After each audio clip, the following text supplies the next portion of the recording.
এটা আমাদের কলকাতা, পশ্চিমবঙ্গের সবথেকে ব্যস্ততম একটি শহর।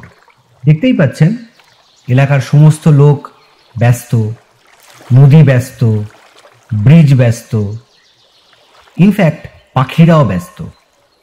এই সমস্ত ব্যস্ততার মাঝে এই শহরে আছে এমন 4টি বিচ্ছু ছেলে যারা ব্যস্ত তো নয়ই, কেবল ব্যস্ত থাকে অন্য লোকেদের উদ্ব্যস্ত করতে।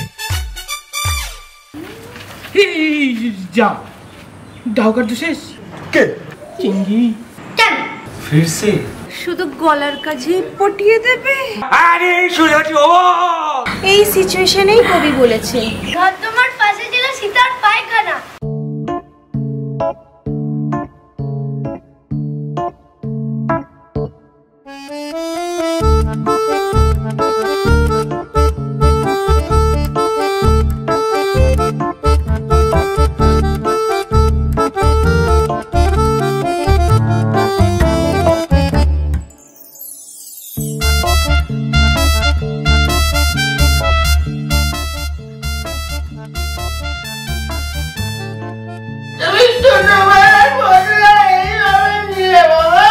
যত ঠাও